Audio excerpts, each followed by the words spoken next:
There is an animal on this planet that no predator wants to hunt.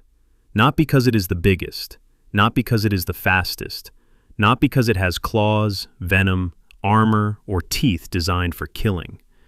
It is soft, slow, hairless, fragile. It cannot outrun a lion, cannot outswim a crocodile, cannot overpower a gorilla. And yet, every apex predator on Earth learned, at some point in history, to leave it alone.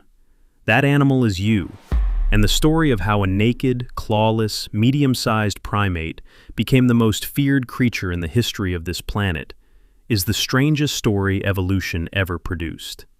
To understand why animals fear us, you first need to understand what we looked like before they did. 2 million years ago, early humans were prey, not predators, prey. We were hunted by giant hyenas, saber-toothed cats, massive crocodiles, and enormous eagles that could carry a child. Fossil records show early human skulls with puncture marks from leopard teeth. Our ancestors were dragged up trees and eaten, ambushed at water sources, picked off at night. For the vast majority of human evolutionary history, we were not at the top of the food chain. We were somewhere in the middle, eating what we could find, running from everything that found us. So what changed? Not our bodies. Our bodies stayed weak, slow, vulnerable. What changed was something that had never existed before in the history of life on Earth: our minds. The first thing that made animals start to fear us was not a spear. It was not fire. It was not a trap. It was persistence. Humans developed something called persistence hunting. We cannot outrun an antelope in a sprint. No human can. But we can run, slowly, steadily, without stopping, for longer than almost any animal on Earth. Because of two things no other predator has: the ability to sweat across our entire body, cooling ourselves while running without overheating, and the ability to breathe independently of our stride, unlike most four-legged animals that must inhale and exhale in sync with each step. Ancient hunters would chase a single animal, not fast, not aggressively, just steadily, relentlessly, for hours, sometimes entire days. The animal would sprint away, rest, sprint again, rest again. The humans just kept coming, walking, jogging, never stopping, until the animal collapsed from heat exhaustion and died of something it had never encountered before in millions of years of evolution. Something that could not be outrun, something that just kept coming. Patience. But persistence hunting alone does not explain the full terror. The second thing that rewired the animal world's relationship with humans was fire. Every animal on Earth has an instinctive fear of fire. It is hardwired, ancient, unoverridable, and humans, uniquely among all species, learned to control it. Think about what that looked like from the animal kingdom's perspective. A creature that carries the thing everything fears, that walks into the dark and brings light with it, that sits inside the one thing every predator avoids and survives the night. Fire did not just keep predators away. It extended our day. It cooked our food, making calories more available and growing our brains faster. It hardened the tips of our spears. It allowed us to clear entire landscapes. For the animal world, a human with fire was something that had never existed before. A prey animal that wielded the weapon of the gods. But the thing that truly terrified the animal world was not fire or endurance.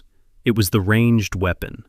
For the entire history of life on Earth, to kill something you had to be close to it. Claws required contact. Teeth required contact. Even the largest predators had to get within reach. Then humans invented the thrown spear, then the bow and arrow. Suddenly, death came from nowhere. From a distance no animal could detect as a threat. From a direction no instinct had evolved to watch. Animals had spent millions of years evolving to detect and escape predators at close range. Nothing in their evolutionary history had prepared them for a threat they could not see, smell, or hear coming, that killed from 50 meters away. The bow and arrow did not just change hunting. It shattered every defensive adaptation the animal kingdom had spent millions of years developing. Thick hide? Irrelevant. Speed? Irrelevant. Size? Irrelevant. The elephant, the rhinoceros, the mammoth, the giant bear. None of their evolutionary armor meant anything anymore, because the thing hunting them had learned to kill from a distance they could not comprehend. But there is one final piece that completed the terror. Humans did not hunt alone. We hunted in coordinated groups, using language to plan, communicate, and execute strategies that no other predator could match. A lion hunts with instinct and proximity. Humans hunted with plans made the night before, with roles assigned, with escape routes blocked, with one group driving animals toward another group waiting in ambush. No animal had ever encountered a predator that could think ahead, that could set traps, build pitfalls, drive entire herds off cliffs. The woolly mammoth, the largest land animal of its time, was driven to extinction not because any single human could kill one, but because humans could cooperate at a scale and sophistication that the mammoth's evolution had no answer for. Here is what all of this means. Humans did not become the most feared creature on Earth because we were the strongest. We became feared because we combined things that had never been combined before. Endurance that could not be escaped. Fire that could not be approached. Weapons that killed from distances that made defense impossible. And social coordination that turned individual weakness into collective dominance. No single human is frightening, but the human mind, applied collectively across time, produced something the animal world had never seen and has never recovered from. We did not win because evolution made us powerful. We won because evolution made us dangerous in a way that power alone could never match. The most feared animal on Earth is not the biggest. It is the one that figured out how to make size irrelevant. And it did it with nothing but a big brain, a patient stride, and the willingness to keep coming, no matter how far the prey ran.